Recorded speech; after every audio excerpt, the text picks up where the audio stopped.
Hello and welcome to another update video about Ethereum. Today, a day of the CPI data that will be released. A lot of volatility expected today. I think that comes out at 8:30 Eastern time. Ethereum already started to drop in anticipation, maybe of some negative expectations. I don't know, but you normally get already. We saw it last time. I think a day before we saw some movement. Or that was with the Fed interest rates, but you sort of get around that date always quite a bit of volatility, and especially on the day after the release of the data. So we can be looking forward to some kind of at least exciting movements. Overall, here in the short term, Ethereum has not made a new low yet. Other coins have. We talk about ADA, for example, which has come down further as expected, basically.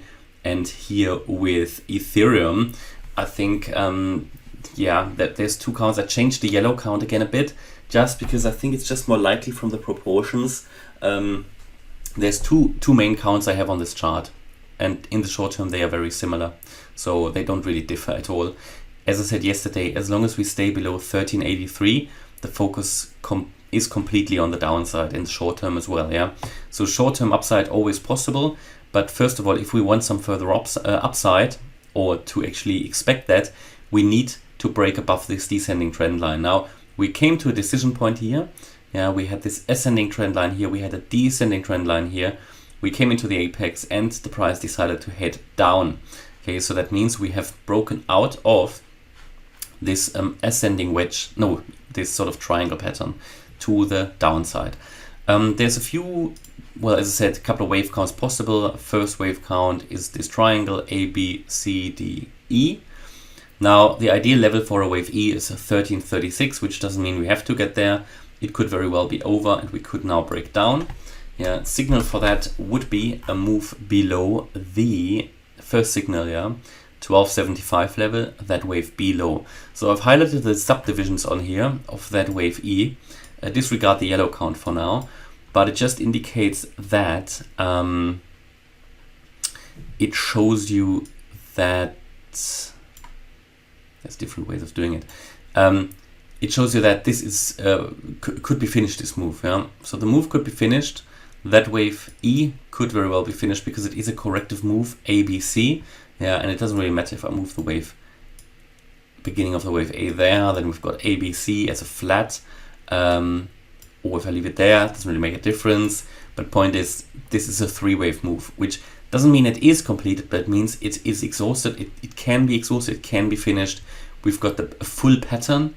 Yeah, these can always extend, so this could become a WXY, but it's a full pattern. So we always need to be on the lookout then for lower prices, and all eyes need to be on that 1275 level, which is the wave below. And if we break below that, that's a good indication we're heading down.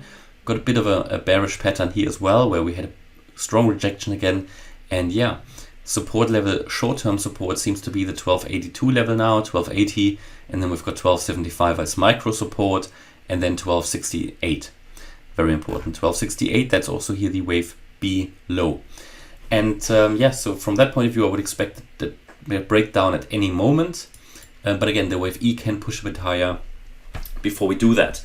The other way is the pin count. Now, the pin count suggests that we have just an ABC here, A, B, C, and that we're now in the C wave.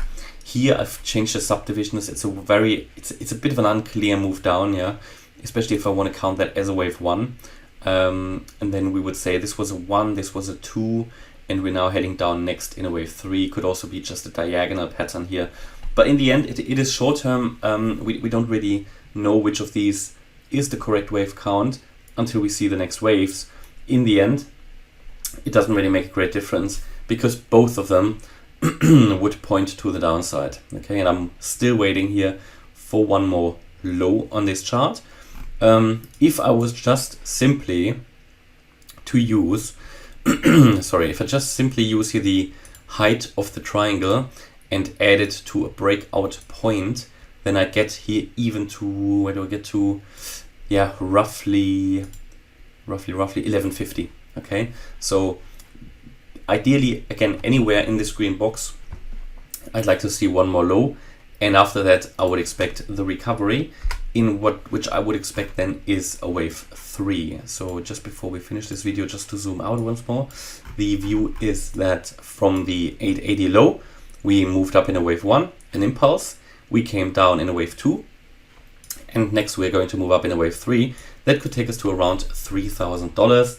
Condition for that is that the $1,000 level is holding, because below that level things are getting very, very difficult, and I would say that below that level we're probably not going to see this bullish movement play out. Okay, and that's my update about Ethereum. So hopefully you liked the update. If you did, please hit the like button, leave a comment and subscribe. And if you really like the content, please check out the channel membership. Thanks a lot for watching. Bye bye.